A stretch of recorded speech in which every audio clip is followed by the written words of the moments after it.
We went up 5, and they went on an 8-0 run to go up 3. And we had a few possessions, obviously, where we came up empty. And then, you know, once they get a lead now, they're pretty good.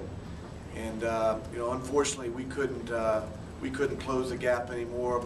When we got a stop, or when we didn't get a stop, I should say, they got to the free throw line, and just really a tough second half for us. And they had a really good second half. They shot 58% from the floor, 55 for the game. You know, they played really well tonight, and we didn't respond when we needed to keep the game close there about the middle part of the second half. Coach, can you talk about Monte's runs that he had a big spark at the end of the first half?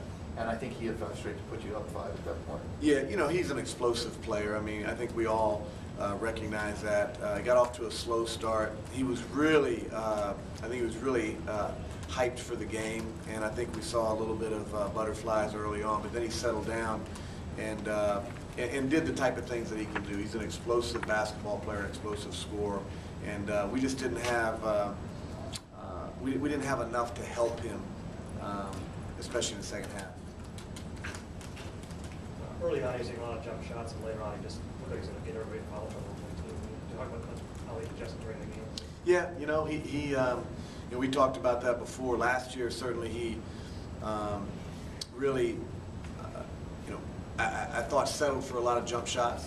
And then this year, he's made that transformation to where he's really taking advantage of who he is, getting in the paint. I think last year this time he was shooting about 40% from the floor.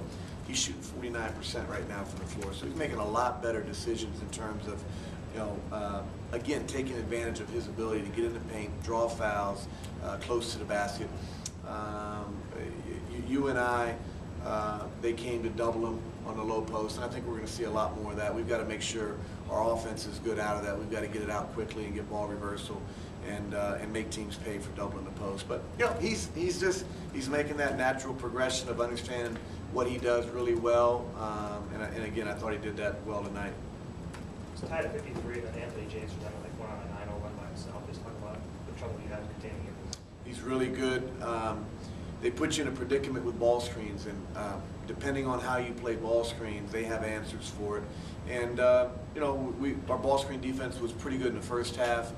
He was able to come off and really get in the paint. He's a jump shooter, a really good jump shooter, and he got going. You know, he's a good player, and he got going. And once you get going, it's kind of hard to get a guy stopped, especially a jump shooter. I mean, he's going to create some space to get his jumper off, and I thought that's what he did a really good job of, especially in the second half.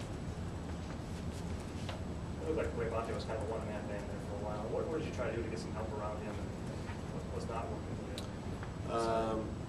You know, we're asking him to make good decisions when he attracts attention, and you know, again, I thought he did that. I thought he was, you know, really looking for his teammates.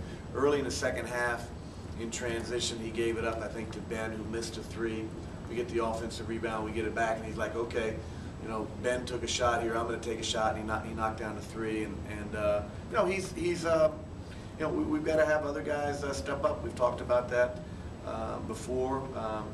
Ben had an okay game. You know, we need those 2 guys to really step up and be big for us. But I don't think it was really the offensive end. You know, you and I had 83 points tonight, and we got in a game where we were trying to catch up, and that's not where you want to be against them. They're a very smart team. They knock down free throws. They execute. So when you have to catch up to them, you put yourself in a tough spot. Questions also for Jordan Clarke. I guess, Jordan, same kind of question. What was it kind of frustrating for nobody else being able to step up and help Ravante? Where'd you guys try to get down there on that? I mean, the big thing was we saw that Ravante's really tough to guard, and we saw that he was getting into the paint pretty much at will, and he was making stuff happen for other people. Guys have to step up, obviously, and knock down shots, but most people can't create for themselves the way Ravante can. So kind of have to play off Ravante a little bit and let him create and he'll kick out, he'll find people, and we just got to make shots. You guys have been undefeated at home this year. Now you lose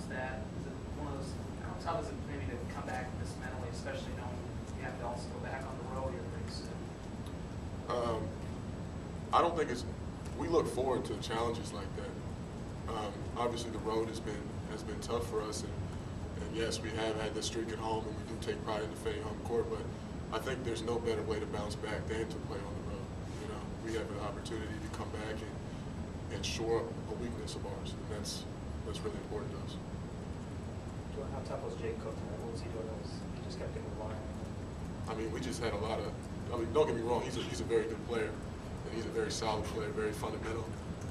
We got a lot of dumb fouls, 17, 18 feet away from the basket on him to get him going. He went to the line. Obviously, he's one of the leaders in the league in free throw shooting. And then, you know, he hit a couple threes when we weren't. We had. I mean, he's 6'9", so if you're step late or you don't have a hand up, that's 3 points.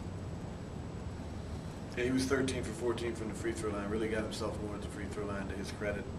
But we once again we fouled a few too many times. 27 is a little exaggerated because we fouled some at the end, but still they were in the bonus early in the second half, and you know that's tough for a good free throw shooting team like them to overcome. Anything else, Dan? Coach, same question I asked. Just your thoughts now that the team no longer has that kind of undefeated home thing behind it. How much? We love playing at home, and we look forward to the challenge of playing on the road. We have Bradley coming in here next Tuesday, and then we have to go on the road to Evansville. So, we got to start another streak here, starting next Tuesday at home, and we've got to, change our fortunes on the road. It's one game. It's early in the season. Guys are disappointed certainly, but we just got to, the fact that we play well at home is separate from the fact that we had a winning streak going at home. We just, hopefully we'll play well again come Tuesday and again take some momentum on the road. All right, thanks, guys. Thanks.